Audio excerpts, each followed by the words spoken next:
नमस्कार, उत्तराखंड की खबरों के साथ मैं हूं मनोज मानस। खबरों का रुख करेंगे उससे पहले देख लेते हैं इस वक्त की हेडलाइंस।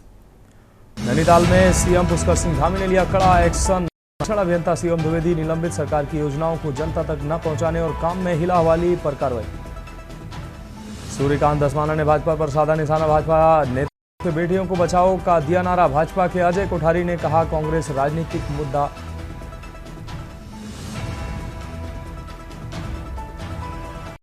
नैनीताल की नैनी झील में गाद बनी नावों की दुश्मन। सिंचाई विभाग ने शुरू किया मिट्टी हटाने का सिलसिला। गाद हटाने का काम जारी।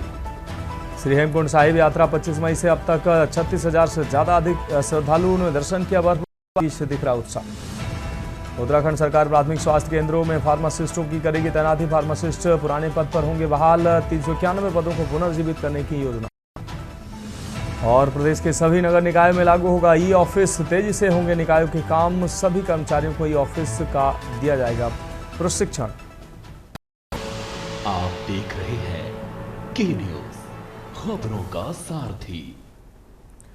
और अब खबरें विस्तार से। डोईवाला से खबर है, जहां एयरपोर्ट के 16 खान पान स्टॉलों पर चला है डंडा। आपको बता दें, एजेंसी के स्टॉलों पर एयरपोर्ट प्रशासन ने कार्रवाई की है। लीज एग्रीमेंट का भुगतान न करने पर लगाया ताला। भुगतान का मामला कोर्ट में है, विचाराधीन। एजेंसी ने यह जानकारी दी है। संचालक नोटिस के बाद ही की गई कार्रवाई। नए टेंडर किए गए हैं जारी। 2 दिन में सामान्य होगी स्थिति, निदेशक ने जानकारी दी। एयरपोर्ट यात्रियों को लॉन्च में नहीं मिल रही है सुविधा। नोटिस के बाद की गई कार्रवाई। नए टेंडर किए गए हैं जारी। 2 दिन में सामान्य होगी स्थिति, निदेशक ने जानकारी दी। एयरपोर्ट यात्रियों को लॉज में नहीं मिल पा रही है सुविधाएं। तो डोईवाला से खबर, एयरपोर्ट के 16 खान पान स्टॉलों पर चला है प्रशासन का डंडा। एजेंसी के स्टॉलों पर एयरपोर्ट प्रशासन ने कार्रवाई की। लीज एग्रीमेंट का भुगतान करने पर लगाया ताला।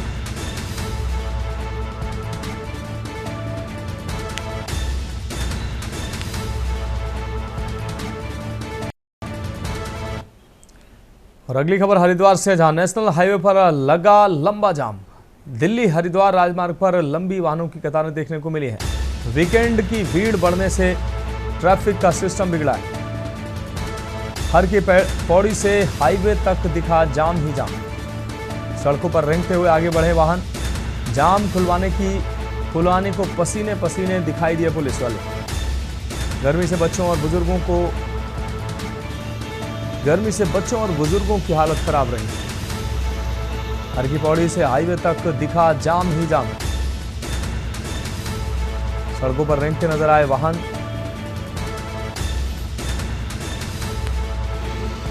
जाम खुलवाने को पुलिस को पसीने बहाने पर। गर्मी से बच्चों और बुजुर्गों की हालत खराब रही। हरिद्वार से खबर, नेशनल हाईवे पर लगा लंबा जाम। हरिद्वार के कनखल इलाके की रविदास बस्ती में लोग जल संस्थान की कार्यशैली से बेहद नाराज हैं। निवासी गंदे पानी की सप्लाई और पानी की नियमित आपूर्ति न होने के कारण परेशान हैं। लंबे समय से शिकायत करने के बावजूद जल संस्थान के अधिकारी समस्या का समाधान नहीं कर रहे हैं। ग्रामीणों ने जल संस्थान के खिलाफ विरोध प्रदर्शन किया और पुतला भी फूंका है। आक्रोशित लोग चेतावनी दे रहे हैं कि अगर 3 दिनों के भीतर समस्या का समाधान नहीं हुआ तो वे अधिशासी अभियंता के कार्यालय पर धरना देंगे और अधिकारियों को जूते की माला पहनाएंगे। इस समस्या के लोगों को पेयजल और खाना पकाने में भी कठिनाइयों का सामना करना पड़ रहा है। बाकी कुछ अलग सा कुछ हो तो बता दीजिए। आ ही नहीं रहा, प्रॉब्लम तो यही है पानी की। तो सबसे ज्यादा प्रॉब्लम पानी नहीं आ रहा। तो पहले पानी में कीड़े आ रहे थे, बहुत पुरानी लाइन बंद कर दी। किस समय आता था पानी? पहले भी सुबह शाम ही आता था पानी, अभी थोड़ा बहुत आता है। बिल्कुल नहीं आ रहा। बिल्कुल भी नहीं आ रहा। जो आ रहा वो गंदा आ रहा। वो भी गंदा आ रहा, थोड़ा बहुत आ रहा। और उसके बाद ये इन्होंने आज लगभग 1 महीने से यहाँ पे कीड़े आ रहे हैं पाइपलाइन के अंदर। तो पाइपलाइन में कीड़े आ रहे हैं, तो हमने इसकी कंप्लेंट करी थी। उन्होंने काफ़ी लंबे बाद यहाँ पर नए कनेक्शन जोड़े। वो पाइपलाइन फटी हुई है, लोगों के घर में पानी नहीं आ रहा है। वो देसी जुगाड़ करके उन्होंने उसको रबड़ बांध दी है, उससे पानी निरंतर। और यहाँ इतनी बुरी स्थिति है, ये बस्ती की दूसरी गली है जिसमें पिछले 1 महीने से ऊपर हो गया कीड़े आ रहे थे। तो यहाँ की संबंधित जेई और एक्शन को शिकायत करी गई। उसके बाद उन्होंने भेजे 2-4 कनेक्शन शिफ्ट किए, एक लाइन की, और दूसरी लाइन की हालत है कि नाले में टूटी हुई है, जिससे लोग पूरी बस्ती के लोग पानी पी रहे हैं। चारधाम यात्रा के दौरान लगातार हो रहे हेलीकॉप्टर हादसों ने सरकार को झकझोर दिया। हरिद्वार पहुंचे मुख्यमंत्री पुष्कर सिंह धामी ने बड़ा बयान देते हुए कहा कि तीर्थ यात्रियों की सुरक्षा सर्वोच्च प्राथमिकता में है। मुख्यमंत्री ने पर्यटन सचिव को समीक्षा बैठक के निर्देश दिए हैं और कहा कि अब चारधाम यात्रा के लिए हेलीकॉप्टर सेवाओं की निगरानी के लिए सख्त गाइडलाइन बनेगी। धामी ने भरोसा दिलाया कि उत्तराखंड आने वाला हर श्रद्धालु पूरी तरह से सुरक्षित है। सीएम धामी ने कहा कि अभी चारधाम यात्रा की शुरुआत को 1 महीना 7 दिन हुए हैं। अभी तक 23 लाख श्रद्धालुओं ने अलग अलग धामों के दर्शन किए।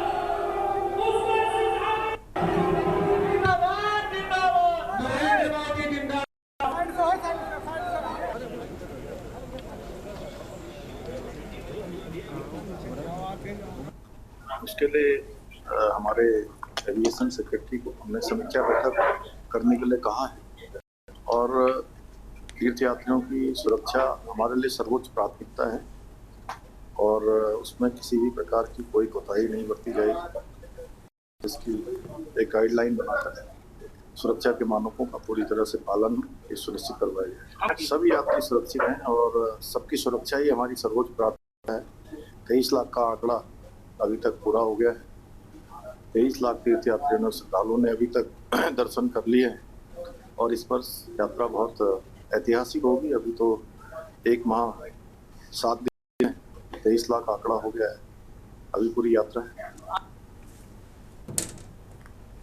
बढ़ेंगे अगली खबर की ओर। देहरादून स्मार्ट सिटी प्रोजेक्ट के तहत नगर राजधानी की गलियों को सोलर ऊर्जा से रोशन करने जा रहा है। महापौर सौरभ थपलियाल ने बताया कि इस योजना के तहत करीब 5,500 किलोवाट क्षमता के सोलर प्लांट लगाए जाएंगे, जिससे 1 लाख से ज़्यादा स्ट्रीट लाइटें और सौर ऊर्जा से चल सकेंगे। उन्होंने कहा कि लगभग 70 प्लांट 75 किलोवाट क्षमता के लगाए जाएंगे ताकि केंद्र सरकार की सब्सिडी का लाभ भी मिल सके। इस पहल से न केवल पर्यावरण की रक्षा होगी बल्कि निगम की जमीनों का भी बेहतर उपयोग होगा। नगर निगम को हर साल करीब 10 करोड़ रुपए की बचत होगी, जो वर्तमान में स्ट्रीट लाइटों के बिजली बिल में खर्च होते हैं।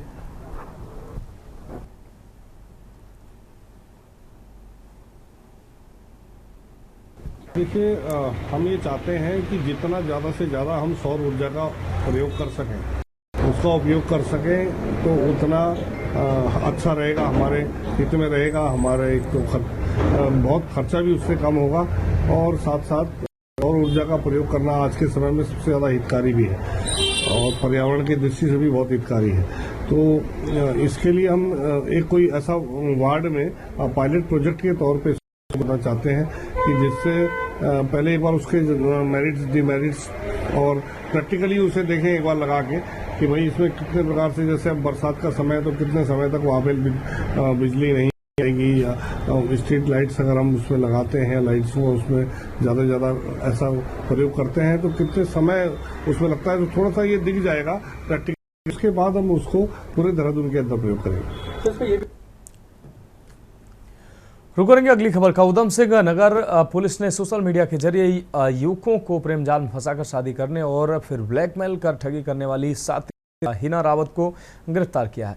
पुलिस ने हिना को रुद्रपुर के उदय होटल के पास से पकड़ा है, जहां वह अपने पति दीपक कक्कड़ की शिकायत के बाद छिपी हुई थी। हिना ने व्हाट्सएप चैट के दौरान खुद को एडवोकेट अंकिता शर्मा बताकर दीपक से दोस्ती की और फिर शादी कर ली। शादी के बाद उसने दीपक से 30 लाख रुपए की मांग शुरू कर दी और पैसा न देने पर या हत्या की धमकी देने लगी। इस दौरान उसने दीपक से 5 लाख रुपए ठग भी लिए। पुलिस जांच में खुलासा हुआ है कि हिना के खिलाफ उत्तराखंड और उत्तर प्रदेश के विभिन्न थानों में धोखाधड़ी के 1.5 दर्जन से अधिक दर्ज है। वह पहले भी कई शादियां कर चुकी है और पहचान छिपाकर लोगों को ब्लैकमेल करती है। और हिना ने कभी खुद को ब्रांड एम्बेसडर, कभी एडवोकेट तो कभी ठेकेदार बताकर ठगी की है। पुलिस को उसके पास से कई फर्जी आधार कार्ड और अन्य दस्तावेज भी मिले हैं। फिलहाल पुलिस उसे रिमांड पर लेकर पूछताछ कर रही है और उसके नेटवर्क की जांच कर रही है। यह अभी 2 दिन पूर्व एक व्यक्ति ने आकर थाने में एफआईआर लिखवाई थी कि एक महिला ने अपना नाम और पहचान छुपाकर नाम और पहचान बदलकर उसके साथ पहले ब्लैकमेल किया, फिर उससे शादी करी और शादी के बाद उस पर का दबाव बना रही थी। तो जब उस व्यक्ति को पता चला कि ये कोई और महिला है, उसने गलत नाम से शादी करी है, तो उसने उस पर FIR कराई।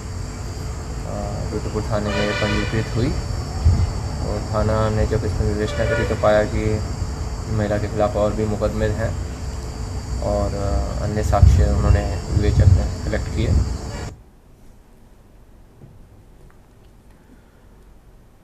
बढ़ेगी अगली खबर की ओर। देहरादून के दून मेडिकल कॉलेज में श्री गुरु तेग बहादुर जी की 350वीं शहादत के उपलक्ष्य में हिंद दी चादर नाटक का भावपूर्ण मंचन किया गया। कार्यक्रम में उत्तराखंड के मुख्यमंत्री पुष्कर सिंह धामी मुख्य अतिथि के रूप में उपस्थित रहे। मुख्यमंत्री ने गुरु तेग बहादुर जी को श्रद्धांजलि अर्पित करते हुए उनका बलिदान धर्म और राष्ट्र के लिए प्रेरणा स्रोत। उन्होंने यह भी बताया कि प्रधानमंत्री नरेंद्र मोदी के नेतृत्व में सिख समाज को देश भर में सम्मान और सुविधाएं प्राप्त हो रही हैं। सीएम धामी ने हेमकुंड साहिब रोपवे परियोजना का जिक्र करते हुए कहा कि निर्माण कार्य तेजी से चल रहा है, जिससे श्रद्धालुओं की यात्रा और अधिक सरल हो जाएगी।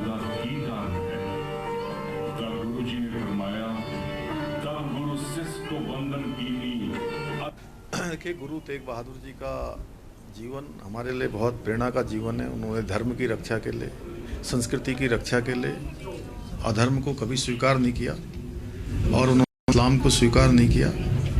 उनका जीवन एक एक बच्चे को उनके स्मरण में आए, ध्यान में आए, इसके लिए हिंद दी चादर यहाँ पर नाटक का मंचन किया जा रहा है। निश्चित रूप से ये आने वाली हमारी भावी पीढ़ियों को बहुत बड़ा संदेश देगी, जो उनके जीवन में हमेशा उनको सत्य और धर्म की रक्षा के लिए प्रेरित करेगी।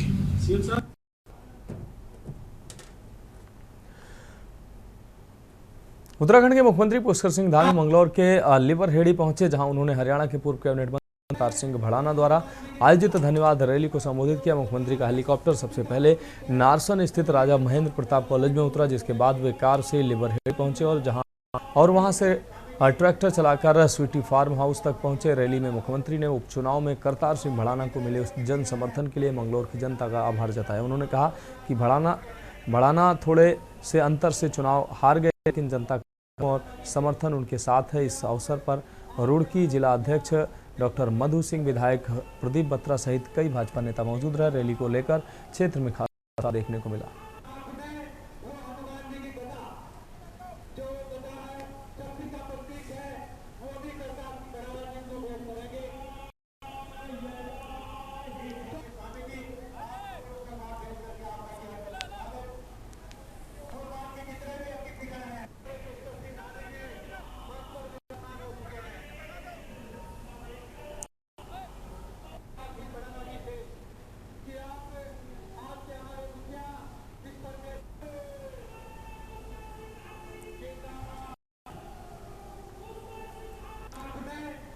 बढ़ेगी अगली खबर की ओर। वीकेंड की छुट्टी के चलते नैनीताल में पर्यटकों की भारी भीड़ उमड़ पड़ी है। आपको बता दें, जिससे नगर और आसपास के पर भारी जाम की स्थिति बनी हुई है। नैनीताल भवाली मार्ग पर कई किलोमीटर लंबा जाम लग चुका है, जैसे कैंची धाम, बाबा नीम करोली महाराज के दर्शन को जा रहे श्रद्धालु घंटों जाम में फंसे रहे। बढ़ती भीड़ को नियंत्रित करने के लिए पुलिस प्रशासन ने श्रद्धालुओं से वाहनों को भवाली सेंटोरियम के पास पार्किंग में रोककर शटल सेवा के माध्यम से कैंची धाम भेजना शुरू किया। हालांकि कई श्रद्धालुओं को घंटों जाम में फंसे रहने के बाद पैदल सफर करना पड़ा, जिससे उन्हें काफ़ी दिक्कतों का सामना करना पड़ रहा है। प्रशासन लगातार ट्रैफिक व्यवस्था को सुचारू करने के प्रयास में जुटा है।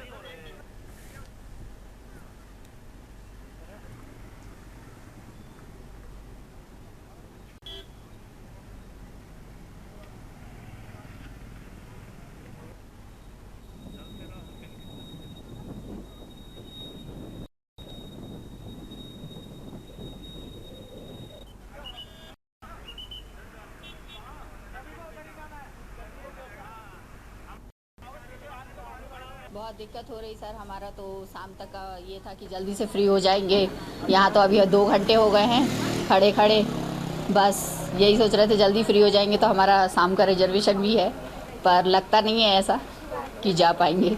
सर 4-5 घंटे से सर जाम में लगे हुए आ रहे हैं सर। छोटे बच्चे हैं, फैमिली सर, सब लोग पैदल आ रहे हैं वहाँ से गाड़ियों में सर, और जाम में फंसे हुए हैं सर। बिल्कुल तरीके से सर। कितनी दिक्कतें हो रही हैं? सर बहुत ज़्यादा, छोटे बच्चे टॉयलेट बाथरूम पानी तक के लिए परेशान है सर, बहुत ज़्यादा परेशान है सर। कहाँ जाएंगे लेडीज़ बच्चे, कहाँ जाएं सर, फैमिली सर छोटे छोटे हैं साथ में। कितने घंटे हो गए जाम? सर 3-4 घंटे से हम पैदल वहीं से आ रहे हैं। मैं तो, हम लोग तो बल्कि बच्चे और फैमिली तो बाद से पैदल आ रहे हैं। बहुत सारे लोग तो गाड़ी आ रही है पीछे, हम लोग पैदल आ रहे हैं। बहुत दिक्कत हो रही है, हम समय पहुंच नहीं पा रहे हैं। पिछले 1 घंटे से हम लोग पैदल बहुत दूर से आए, गाड़ी हमारे अभी भी है, हमें इंतज़ार कर रहे हैं गाड़ी का। हमको जाना है, कैंची धाम जाना है दर्शन करने। वीकेंड पे भीड़ अप्रत्याशित है। एक तो पर्यटक सीजन चल रहा है, गर्मी के टाइम पे काफ़ी पर्यटक घूमने के लिए आ रहे हैं और कैंची के साथ ये इशू है कि जो आसपास में जितने भी पर्यटक आ रहे हैं सभी कैंची धाम जाना चाहते हैं, चाहे वो नैनीताल, भीमताल, नौखचैताल, मुक्तेश्वर हो या छोटी जगह के हों।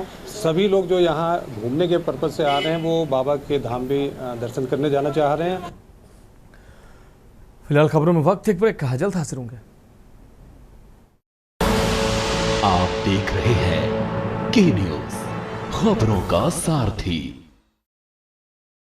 उत्तराखंड में हुए राष्ट्रीय खेलों आयोजन ने देवभूमि के नए स्वरूप को पेश किया। उत्तराखंड अब देश में स्ट्रॉन्ग स्पोर्टिंग फोर्स के रूप में भी उभर रहा है। राष्ट्रीय खेलों में झोंककर अपना जोश, अपना दम उत्तराखंड के खिलाड़ियों ने लिख दिया है राज्य के नाम एक उल्लेखनीय अध्याय। देवभूमि उत्तराखंड अब खेल भूमि उत्तराखंड के रूप में राष्ट्रीय और अंतर्राष्ट्रीय फलक पर प्रतिमान गढ़ने को तैयार है।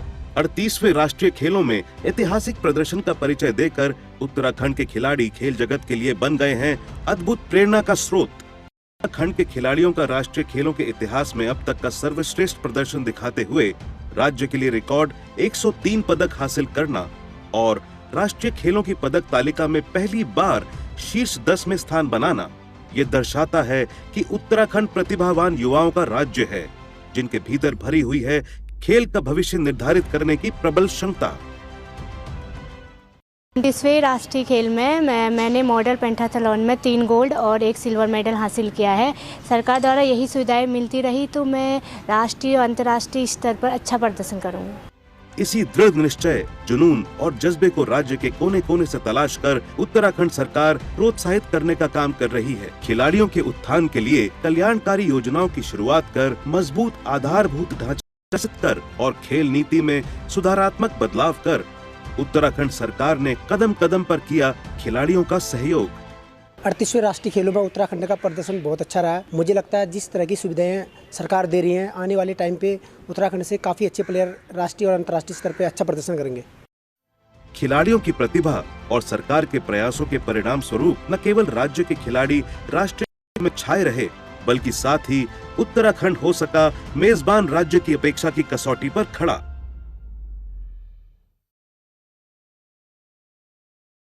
विमल में गुलिस्तां की ये कुछ लजीज फरिश्ते जब साथ घुले तो जी ललचाए और दिल कहे कि स्वाद की इस जुबान में खुद को ऐसा डुबाऊं कि निकल ना पाऊं। विमल की जुबान कुछ है ही ऐसी, मानते हैं ना? विमल, बोलो जुबान केसरी। आप देख रहे हैं के न्यूज, खबरों का सारथी। ब्रेक के बाद उत्तराखंड की खबरों में एक बार फिर से आपका स्वागत है। रुक करेंगे अगली अहम खबर का। देहरादून से अगली अहम खबर, जहां उत्तराखंड में मेट्रो रेल को लेकर कांग्रेस ने सरकार पर बड़ा हमला बोला है। कांग्रेस नेताओं ने कहा कि मेट्रो रेल का सपना 8 साल बाद भी अधूरा है और इस दौरान सरकार ने करीब 90 करोड़ रुपए खर्च कर दिए हैं, लेकिन धरातल पर एक ईंट भी नहीं रखी गई है। कांग्रेस ने आरोप लगाया कि 2017 में Uttarakhand metro rail urban infrastructure and building construction corporation limited का गठन हुआ था। योजना के अनुसार राजधानी देहरादून में सबसे पहले मेट्रो रेल चलनी थी, लेकिन आज तक उसकी विस्तृत परियोजना रिपोर्ट यानी कि डीपीआर तक नहीं बन पाई है। जनता की इस प्रदेश की गाड़ी कमाई को किस तरह से भाजपा की सरकारों में लुटाया जा रहा है, ये इसका नमूना है कि metro corporation, rail corporation limited को यहाँ पर गठित किया गया और 5-6 साल के अंदर 90 करोड़ रुपया उनकी वेतन, तनख्वाह इत्यादि में, भत्ते इत्यादि में हमारे लग चुके हैं, लेकिन मेट्रो का कहीं अता पता नहीं है। खोदा पहाड़ और निकली चुईया। अगर मैं इतिहास बताऊं आपको तो हमारी हरीश रावत सरकार में 2016 में मेट्रो की डीपीआर तैयार हो गई थी और केंद्र सरकार को भेजी जा चुकी थी, लेकिन 2017 में सत्ता परिवर्तन हुआ और प्रचंड बहुमत की डबल इंजन की भाजपा की सरकार यहाँ बनी, लेकिन उन्होंने क्योंकि मेट्रो का कोई फॉलो अप केंद्र सरकार के साथ नहीं किया, नहीं तो आज यहाँ धड़ल्ले से मेट्रो दौड़ रही होती। देहरादून जो जाम का झाम है उससे यहाँ के वासियों को निजात मिल चुकी होती। बढ़ेंगे अगली खबर। देहरादून के मलिन बस्तियों को मालिकाना हक देने की कांग्रेस की घोषणा पर उत्तराखंड क्रांति दल यानी कि यूकेडी ने तीखा हमला बोला है। नेता ने कहा कि कांग्रेस जैसी पार्टियां पहले इन बस्तियों को वोट बैंक के लिए बसाती हैं और जब चुनाव बीत जाते हैं तो अतिक्रमण के नाम पर इन्हें उजाड़ देती हैं। उन्होंने सवाल उठाया कि जब ये बस्तियां बस रही थी तब की सरकारें क्या कर रही थी। उन्होंने कांग्रेस की नीयत पर भी सवाल उठाया कि जनता को सिर्फ चुनाव के समय याद किया जाता है, में उन्हें सुविधाओं और अधिकारों से वंचित रखा जाता है। यूकेडी नेता ने कहा कि बस्तियों के नाम पर की जा रही राजनीति को जनता अब अच्छी तरीके से समझ चुकी है।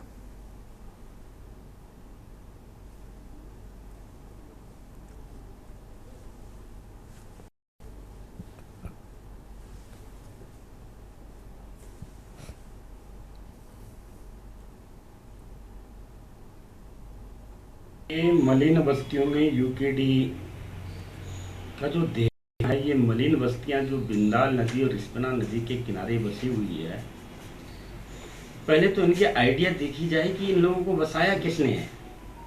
और जैसे जैसे चुनाव नजदीक आते हैं वैसे वैसे मलिन बस्तियों की जो है आवाजें उठनी शुरू कर देती हैं पार्टियां। अब मलिन बस्तियों के लोग जो रहते हैं, इनके आइडिया देखी जाए, इनको किन लोगों ने बसाया है, क्यों बसाया है, इनका कैसा हक है, क्या इन खरीद के बैठे हुए वहाँ कि ऐसे बैठकर जो है पार्टियां जो इनको मालिकाना हक दिलाना चाह रही है।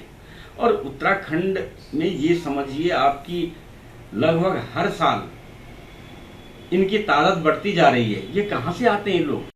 ये अपराधी प्रवृत्ति के हो सकते हैं। इनके जो है आइडिया देके सरकार पहले संज्ञान ले। अगली खबर का खबर मंगलौर से है, जहां सुबह 11 बजे मंगलौर पहुंचे उत्तराखंड के मुख्यमंत्री पुष्कर सिंह धामी। हरियाणा सरकार में पूर्व कैबिनेट मंत्री रह चुके करतार सिंह भड़ाना की अगुवाई में एक विशाल जनसभा का आयोजन किया जा रहा है। ये किसान आभार rally uniform civil code UCC लागू किए जाने के समर्थन में रखी गई है। कार्यक्रम की सफलता को लेकर भाजपा के नेता जुटे हुए हैं। हजारों लोगों की भीड़ जुटने की संभावना है। वहीं पुलिस प्रशासन भी अलर्ट मोड पर है। सुरक्षा व्यवस्था को लेकर एसएसपी हरिद्वार ने मौके पर पहुंचकर कार्यक्रम स्थल का निरीक्षण किया और सुरक्षा इंतजामों की समीक्षा की।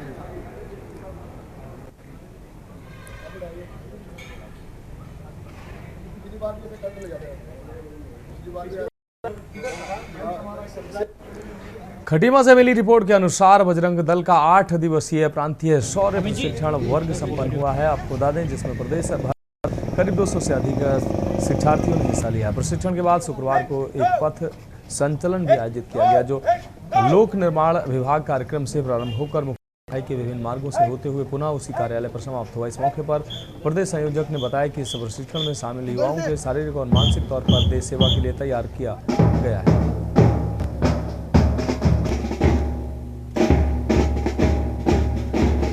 बजरंग दल का शौर्य प्रशिक्षण वर्ग खटीमा में 8 दिन का आहूत हुआ है। इसमें अपने पूरे प्रदेश के कार्यकर्ता बजरंगी आए हैं और वो देशभक्ति और देश रक्षा और धर्म रक्षा की ट्रेनिंग लेकर, शारीरिक और मानसिक ट्रेनिंग लेकर समाज में काम करने के लिए निकलेंगे। उनका पर्सनैलिटी डेवलपमेंट कैसे हो सकता है, उनका आत्मबल कैसे बढ़ सकता है, उनका शौर्य कैसे बढ़ सकता है और जो देश विरोधी ताकतें हैं उन्हें कैसे जवाब देना है, इसका प्रशिक्षण लेकर वो यहाँ से निकलने वाले हैं। आज पूरे क्षेत्र के अंदर, खटीमा शहर के अंदर शौर्य संचलन होगा सभी कार्यकर्ताओं का और सभी कार्यकर्ता उसमें निकलने वाले हैं। उसका कार्यक्रम आज ये रहेगा। बढ़ेगा अगली खबर की। उत्तराखंड की भूमि को खेती किसानी की नई ऊंचाइयों तक पहुंचाने की दिशा में एक और महत्वपूर्ण कदम उठाया गया है। केंद्रीय कृषि मंत्री शिवराज सिंह चौहान ने देहरादून के डोईवाला ब्लॉक के पावाला सौड़ा गांव में आयोजित किसान चौपाल में भाग लिया। खेतों के मध्य खाट पर बैठकर उन्होंने किसानों से आत्मीय संवाद किया और जमीनी स्तर की समस्याएं साझा की समझी। इस दौरान उन्होंने एक पेड़ मां के नाम के तहत पौधारोपण भी किया। इस अवसर पर उत्तराखंड के कृषि मंत्री गणेश जोशी और कृषि विभाग के वरिष्ठ अधिकारी मौजूद रहे। केंद्रीय मंत्री शिवराज सिंह चौहान ने कहा कि केंद्र और राज्य सरकार मिलकर उत्तराखंड को बागवानी का हब, राष्ट्रीय हब बनाएंगे। पवित्र देव भूमि में आकर शरीर, मन, बुद्धि, आत्मा एक अलग ऊर्जा से भर जाती है। आज विकसित कृषि संकल्प अभियान के लिए यहाँ आया हूँ और मैं प्रसन्न इसलिए हूँ कि प्रदेश सरकार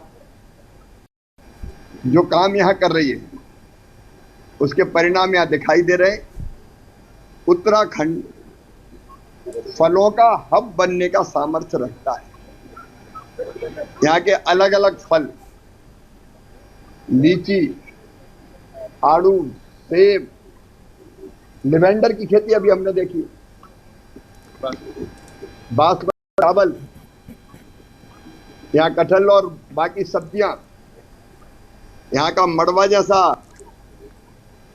ऑर्गेनिक उत्पाद अनाज सचमुच में अद्भुत है। बढ़ेंगे अगली खबर की। हल्द्वानी में उत्तराखंड के पूर्व मुख्यमंत्री और कांग्रेस के वरिष्ठ नेता हरीश रावत ने अपने चिर परिचित अंदाज के लिए जाने जाते हैं। पहाड़ी उत्पाद को बढ़ावा देने के लिए समय समय हरीश रावत काफल पार्टी के माध्यम से उत्तराखंड के प्राकृतिक उत्पादन को अधिक से अधिक बढ़ावा देने के लिए लोगों को जागरूक भी करते हैं। शुक्रवार को भी पूर्व मुख्यमंत्री हरीश रावत हल्द्वानी के एक निजी बैंक्वेट हॉल में काफल पार्टी का उन्होंने आयोजन किया, जहाँ भारी संख्या में कांग्रेसी मौजूद रहे। ये सब माननीय हरीश राव जी कल कर रहे हैं। हरीश राव जी कोई पहली बार नहीं कर रहे हैं। हरेला से लेके यहाँ के लोकल उत्पादों को लेकर सब चीज़ों में अगर कोई एक्टिव है इस प्रदेश में तो माननीय पूर्व मुख्यमंत्री हरीश राव जी हैं।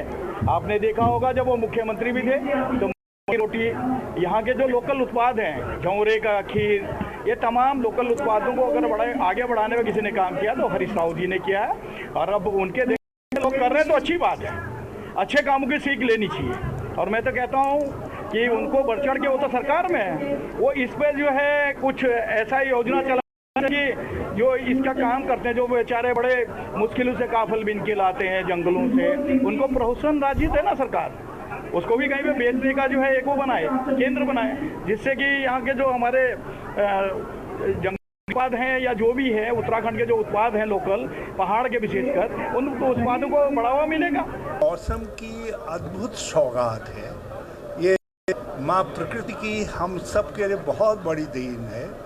ये पर्यावरण संरक्षण में भी बड़ा मददगार वृक्ष है और इस फल सुस्वादु ही नहीं है बल्कि स्वाद में तो है ही है, इसका जैविक और औषधि उपयोग बहुत बड़ा है। तो इसलिए, और अब यह आर्थिकी में भी बड़ा योगदान दे रहा है। लगभग 70-75 हज़ार लोग 1.5-2 महीने इसके भरोसे अपनी आजीविका बनाते हैं। इसलिए एक हमारी सामूहिक पहचान बन सके और उसके रूप में इसको प्रांतीय और राष्ट्रीय स्तर पर मान्यता मिल सके, उसके लिए सब प्रयास किए जा रहे हैं।